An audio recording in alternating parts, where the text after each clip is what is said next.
Ryan Leaf, the ultimate draft bust who became a cautionary tale. Ryan Leaf's name has become synonymous with NFL failure, representing the ultimate cautionary tale about draft busts and wasted potential. Selected second overall by the San Diego Chargers in 1998, one pick after Peyton Manning, Leaf was supposed to be a franchise-changing quarterback who would lead the Chargers to championship glory. Instead, he became the most famous terrible player in NFL history, with his failures becoming more legendary than most players' successes. Leaf's college career at Washington State had been spectacular, leading the Cougars to the Rose Bowl and showcasing the arm strength and leadership that made him a can't-miss prospect. But the moment he entered the NFL, everything went wrong in the most public and embarrassing ways possible. His rookie season was a disaster from the start, with Leaf throwing 2 touchdowns against 15 interceptions while completing just 45% of his passes. But his statistical failures were nothing compared to his behavioral meltdowns that made him a media sensation for all the wrong reasons. Leaf's infamous confrontation with a reporter after a terrible performance against the Kansas City Chiefs became one of the most replayed clips in sports media history. His profanity-laced tirade and obvious immaturity showed that he was completely unprepared for the pressures of professional football. The situation only got worse as Leaf's performance declined and his attitude became increasingly toxic.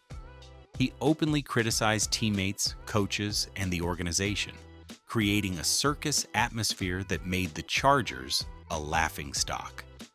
His career statistics were historically bad: 14 touchdowns against 36 interceptions in just 25 games over 4 seasons.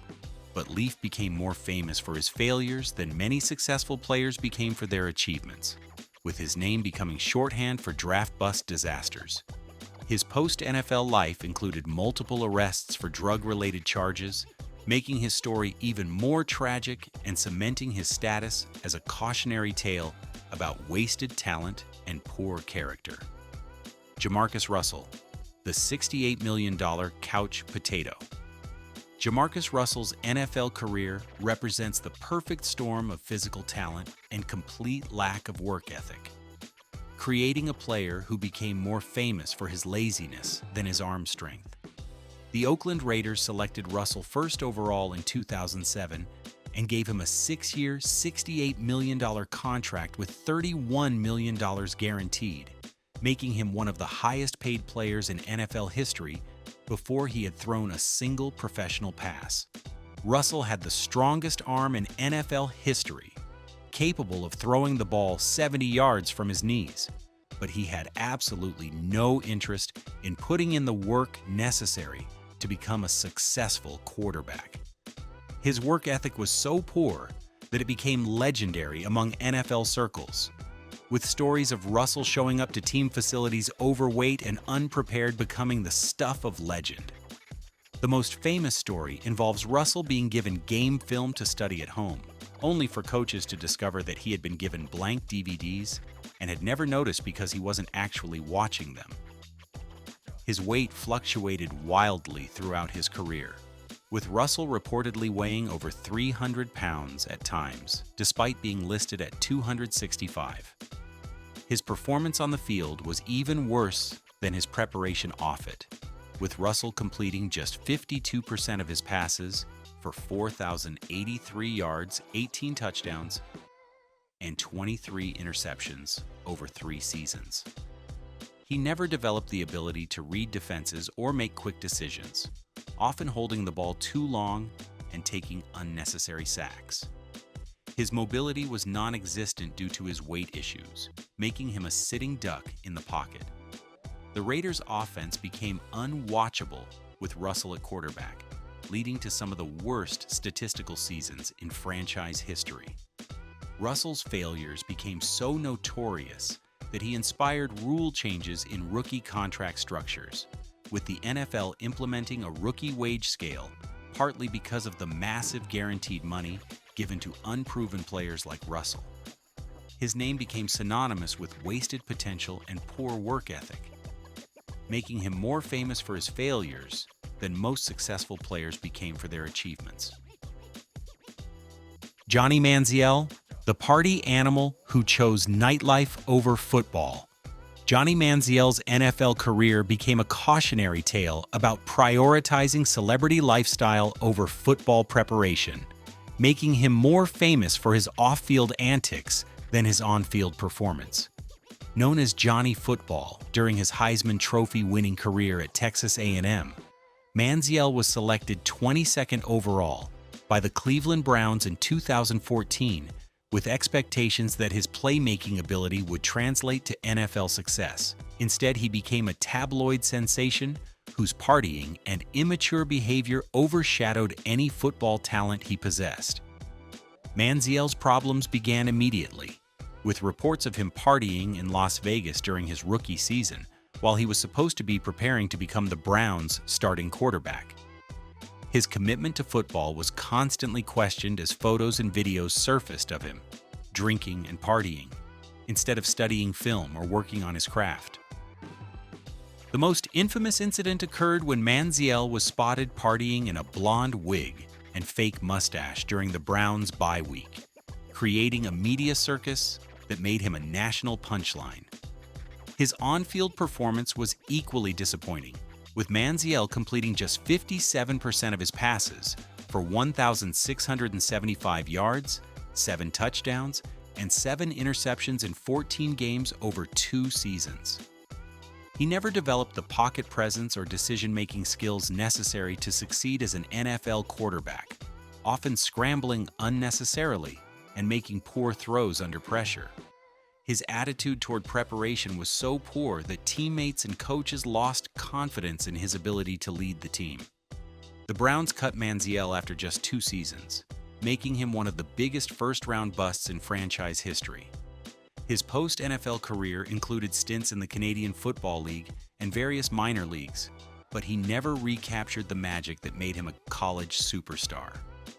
Manziel became more famous for his partying lifestyle and wasted potential than for any football accomplishments, serving as a reminder that talent without dedication is worthless at the professional level. Mark Sanchez, the butt fumble legend. Mark Sanchez became one of the most famous terrible players in NFL history, not because of consistently poor play, but because of one single moment that became the most replayed blooper in sports history. The butt fumble occurred on Thanksgiving Day 2012 during a nationally televised game between the New York Jets and New England Patriots, when Sanchez ran directly into his own lineman's backside, fumbled the ball, and watched helplessly as the Patriots returned it for a touchdown. The play was so absurd and perfectly timed for maximum embarrassment that it instantly became a viral sensation and cultural phenomenon. Sanchez had actually been a decent quarterback for the Jets in his first 2 seasons, leading them to back-to-back AFC Championship games in 2009 and 2010. But the butt fumble became so iconic that it completely overshadowed any previous success and defined his entire career. The play was replayed endlessly on sports shows, social media, and comedy programs, making Sanchez more famous for his failure than most players become for their successes. What made the butt fumble so memorable wasn't just the absurdity of the play itself, but the context in which it occurred. The Jets were already losing badly to their division rivals on national television, and the fumble was the perfect encapsulation of their organizational dysfunction and Sanchez's declining play. The incident became a metaphor for everything wrong with the Jets franchise and Sanchez's inability to handle pressure situations. His career never recovered from the moment, with Sanchez becoming a backup quarterback who was more famous for his blooper reel than his actual football ability. The butt fumble was voted the worst play in NFL history by ESPN and continues to be referenced whenever discussing embarrassing sports moments. Sanchez's legacy became permanently tied to that single play, proving that in the social media age, one moment of failure can define an entire career. and make a player more famous for being terrible than for any positive contributions they made to the game. Tim Tebow, the Tebowing phenomenon who couldn't throw. Tim Tebow became one of the most famous terrible quarterbacks in NFL history, not because he was historically bad, but because his unique combination of religious devotion, unconventional playing style, and media attention created a cultural phenomenon that transcended football. Tebow's college career at Florida was legendary, winning 2 national championships and a Heisman Trophy, while becoming one of the most beloved players in college football history.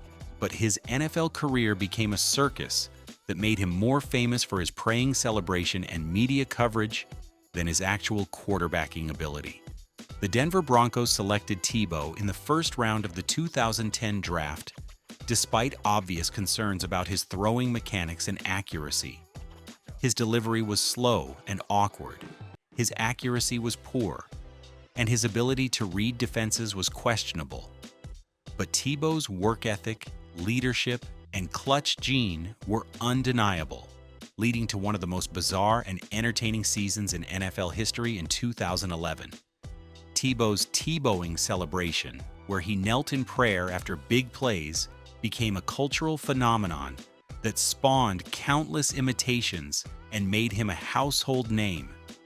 His ability to win games despite terrible statistics became legendary, with Tebow leading the Broncos to the playoffs while completing just 46% of his passes. The most famous example was his overtime touchdown pass to Demaryius Thomas against the Pittsburgh Steelers in the wild-card round, a play that seemed to validate his supporters' belief that he was destined for greatness. But Tebow's success was unsustainable, and his limitations as a passer eventually caught up with him.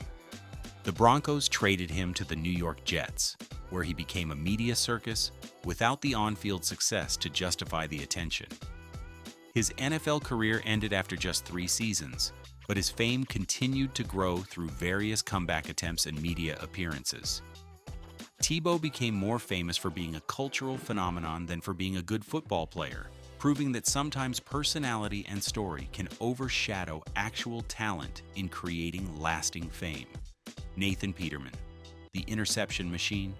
Nathan Peterman became famous for being terrible in the most spectacular way possible, throwing interceptions at a rate that seemed almost impossible for a professional quarterback. Selected in the 5th round by the Buffalo Bills in 2017, Peterman was never expected to be a star, but his ability to turn the ball over became so legendary that he achieved a level of fame usually reserved for much better players. Peterman's most infamous performance came in his first NFL start against the Los Angeles Chargers in 2017, when he threw 5 interceptions in the first half before being benched. The performance was so historically bad that it became an instant meme and made Peterman a household name for all the wrong reasons. What made Peterman's failures so memorable was the consistency of his poor decision-making and the spectacular nature of his interceptions. He had a unique ability to throw passes directly to opposing defenders, often in situations where the safe play was obvious. His interceptions weren't just bad luck or tipped passes, they were the result of poor reads, bad timing, and questionable decision-making that made him a liability every time he touched the ball. Despite his obvious limitations, the Bills continued to give Peterman opportunities, leading to more memorable failures and cementing his reputation as one of the worst quarterbacks in NFL history. His career statistics were historically bad: 7 touchdowns against 12 interceptions in just 10 games, with a completion percentage of 52.5% and a passer rating of 32.5. But Peterman's fame extended far beyond his statistics, with his name becoming synonymous with quarterback incompetence and his interceptions becoming viral content that was shared across social media platforms. He became more famous for his failures than most successful players became for their achievements, proving that in the modern NFL, being memorably bad can be more noteworthy than being forgettably average. The psychology of famous failures. Why we remember the worst. The phenomenon of players becoming more famous for being terrible than others become for being great reveals something fundamental about human psychology and sports culture. Spectacular failures are often more memorable and entertaining than routine success because they violate our expectations and create cognitive dissonance that makes them stick in our minds. When a highly drafted player like Ryan Leaf or JaMarcus Russell fails catastrophically, it creates a narrative tension that is more compelling than a player simply meeting expectations. These failures also serve as cautionary tales that reinforce the difficulty of succeeding at the highest level of professional sports. They remind us that talent alone is not enough and that character, work ethic, and mental toughness are equally important factors in determining success. The most famous terrible players often become cultural touchstones that transcend sports, with their names becoming shorthand for failure in any context. This lasting fame, even if negative, demonstrates the power of sports to create shared cultural experiences and the way that memorable moments can define careers and legacies, regardless of their positive or negative nature.